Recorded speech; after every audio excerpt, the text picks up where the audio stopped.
नमस्कार प्रिय दर्शकों, हाजिर हूँ आज कुंडली देखने की एक नए विषय लेकर। प्रिय दर्शकों, आज हम बात करेंगे भाग्य बहाव से। अगर कुंडली के भाग्येश जो हैं इन द्वादशों भावों में किन किन भावों में क्या फल देते हैं। आम जिंदगी में जो इन ग्रहों को मानते हैं और जो कुंडली को मानते हैं और जो नहीं मानते, उन सबों के लिए मैं ये बातें कहना चाहता हूँ।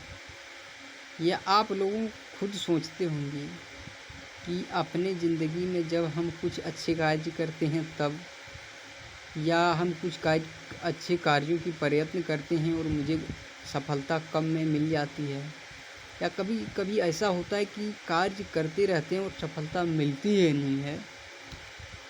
तो इन समय में हमारे मन में एक बात ज़रूर इस बात की ख्याल आता है, एक बार इस बात की ख्याल आता है कि हमारा भाग्य साथ दे रहा है या नहीं दे रहा है।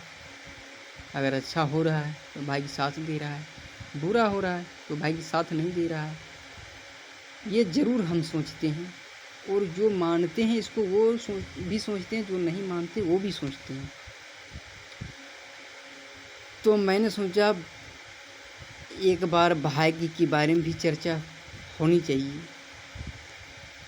तो प्रिय दर्शकों, आइए जानते हैं कि हमारा भाग्येश जो है किन भाव में बैठे हैं और किस प्रकार फल दे रहे हैं। चाहे तो आप इस वीडियो को देख के अपनी कुंडली को मिला सकते हैं, और मैं जो बातें बता रहा हूँ उस बातों से आप उनकी तुलना कर सकते हैं और देख सकते हैं मैं जो कह रहा हूँ वो आपके ऊपर बीत रहा है या नहीं बीत रहा है। बिना विलंब किए चलते हैं पहली भाव से। पहला भाव लग्न है। ये अगर लग्न में भाग्य से बैठे हो तो आप जो कर्म कर रहे हैं, जो भी कर्म उठा रहे हैं या जिस क्षेत्र में जा रहे हैं, आप जितना मेहनत करते हैं कहीं उससे डबल सफलता आपको मिल रही है। अगर भाग्य से लग्न में बैठे हो, अगर बलवान हो के बैठे हो या मित्र गृह में बैठे हो, तब तो और सफलता मिल रही हो। लेकिन अगर बलवान मित्र गृह न हो, साधारणतः बलवान भी हो, और अगर भाग्य से लग्न में बैठे हो, ये बात तो तय है कि आप जितना प्रयत्न करते हैं उससे कहीं बढ़ के आपको मिलती है।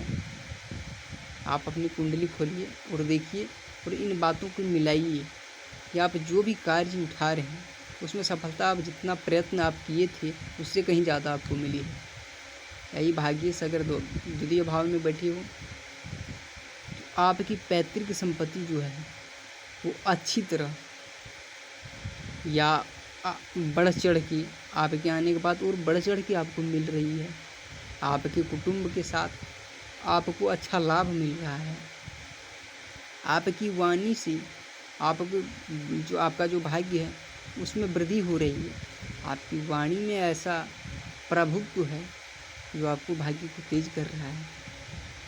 यही भाग्य से अगर तृतीय भाव में बैठे हो तो हर पराक्रम में आपको आपका भाग्य साथ दे रहा है।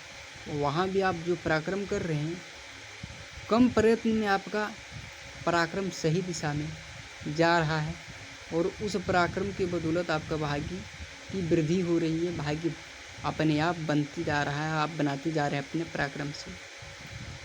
अगर आपका भाग्य चतुर्थ भाव में बैठे हैं, माता के साथ संबंध अच्छी है आपकी, आप अपने जीवन में भूमि भवन वाहन जो भी चाहत रखे हैं वो एक से अधिक बनाएंगे। घर में सुख शांति की जो स्थिति है वो बनी रहेगी। यही भाग्य से अगर पंचम भाव में बैठे हैं, पढ़ाई की स्थिति बहुत अच्छी रहेगी आपकी, और आप पढ़ाई में अच्छी सफलता हासिल करेंगे। अच्छी एक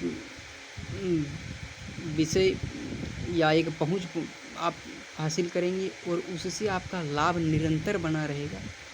लाभ के जो समय है कमाने का समय, जो कार्य क्षेत्र में अब जब उतरेंगे उस टाइम भी आपका कार्य अच्छा चलेगा और लाभ निरंतर बना रहेगा। यही भाग्य से अगर षष्ठ में बैठे हो, यहाँ थोड़ी कमज़ोर की स्थिति आ जाती है, तो इसलिए आ जाती है क्योंकि यह है अवयोग इसे माना जाता है, ये शत्रु की भाव है, ऋण की भाव है।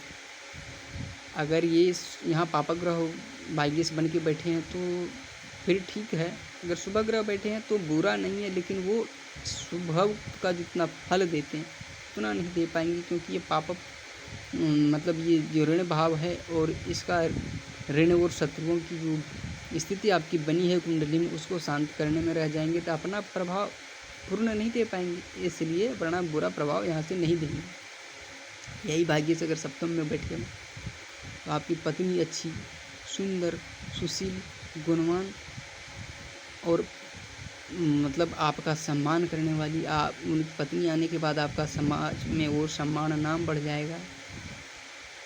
पत्नी आने के बाद आपकी भाग्य और खुल जाएगी, बढ़ चढ़ के अगर बिजनेस करते हैं तो बिजनेस में दोगुना लाभ होना शुरू हो जाएगा, या जिस क्षेत्र में भी कार्य कर रहे हैं आपका भाग्य जो है शादी की बात बहुत अच्छी साथ देने लगी। यही भाग्य से अगर अष्टम में बैठे हो थोड़ी परेशानी यहाँ आएगी, क्योंकि ये भाव है अध्यात्म इच्छा, यहाँ से मृत्यु का भी विचार होता है, इसे भी अवयोग माना जाता है।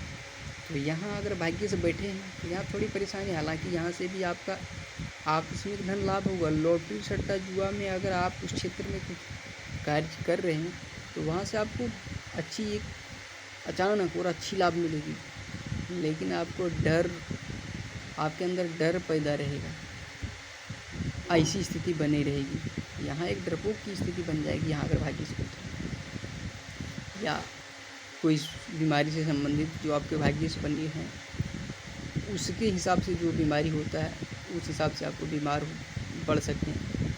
यही भाग्य से अगर भाग्य में बैठे ये बहुत अच्छा है। भाग्य भाव में गुरु और सूर्य कारक होते हैं, गुरु और सूर्य बैठे हैं तब तो अत्यंत ही श्रेष्ठ है। गुरु बैठे हैं तो आप जो चाहेंगे वो करेंगे, उसमें आपको अच्छी सफलता मिलेगी, जितना करेंगे उससे ज़्यादा। सूर्य बैठे हैं आपका पराक्रम बहुत अच्छा रहेगा। दोनों में से कोई भी बैठे हैं तो एकदम भाग्य से आपका श्रेष्ठ हो जाएगा। अगर इन दोनों में से कोई नहीं बैठे हैं तब भी जो भी बैठे हैं आपका भाग्य बहुत अच्छा जो है आपका उससे और बढ़ चढ़ के आपको मिलेगा लाभ। यही भाग्य से अगर कर्म भाव में बैठे हैं, जो कर्म आप करने जा रहे हैं, जो कर्म करते हैं उसमें भाग्य आपका साथ देगा, हर कार्य में आपको सफलता मिलेगी, पिता के साथ संबंध अच्छी रहेगी। यही भाग्य से अगर लाभ में बैठा है, लाभ में बैठे हैं तो यहाँ से लाभ निरंतर बना रहेगा, कभी पैसे की कमी नहीं आएगी, निरंतर हमेशा कहीं न कहीं से लाभ आ ही जाएगा और अच्छी स्थिति बनाए रखेगी। यही भाग्य से अगर द्वादश भाव में बैठे हो तो यहाँ थोड़ी परेशानी आएगी, क्योंकि खर्च, यह भाव जो है खर्च का भाव है, तो खर्च की स्थिति बनी रहेगी। अगर भाग्य से पापक ग्रह हो तो बुरे कार्यों में खर्च भी हो सकता है ये भी हो सकता है, लेकिन अगर आपका भाग्य से द्वादश भाव में बैठे हो तो आप जहाँ जन्म लिए हैं उससे कहीं राज्य चेंज करके अगर कार्य करें तो आपका अच्छा स्थिति कार्य में रहेगा, अच्छा लाभ होगा और खर्च में थोड़ी कंट्रोल हो सकता है। इसमें राज्य चेंज कर लेंगे अच्छी, या जिला ही चेंज कर लें, जहाँ जिस जिले में आप जन्म लिए उसे दूसरे जिला में चले जाएँ तो वहाँ भी अच्छी लाभ मिलेगी। तो आज हमने जाना भाग्य के द्वादशों भाव में फल। जब भाग्य और कर्म की चर्चा हो तो एक बात ख्याल आता है, कभी कोई कहते हैं कि जो भाग्य में है वो मिलता है, भाग्य का वो लिया खा रहा है, दिया हुआ खा रहा है। कभी कोई कहता है कि मैंने कर्म की बदौलत पाया। बातें दोनों सत्य है कि बिना कर्म के कुछ नहीं मिलता, और अगर भाग्य में है तो वो मिलेगा, ये भी सत्य है।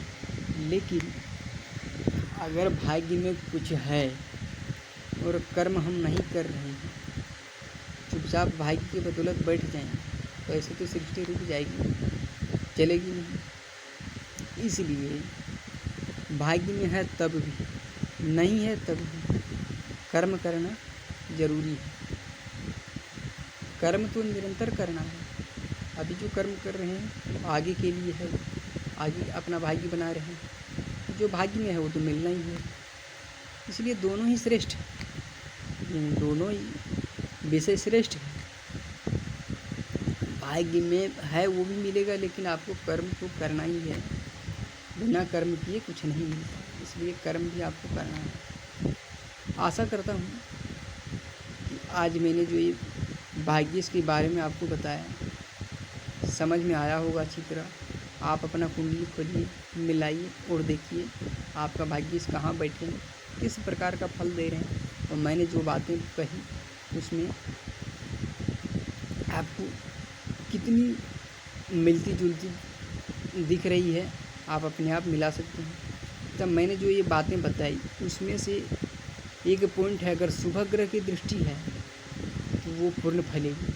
अगर किसी पापग्रह की दृष्टि है भाग्येश पर तो उसमें कमी आएगी, 30% कमी आ जाएगी।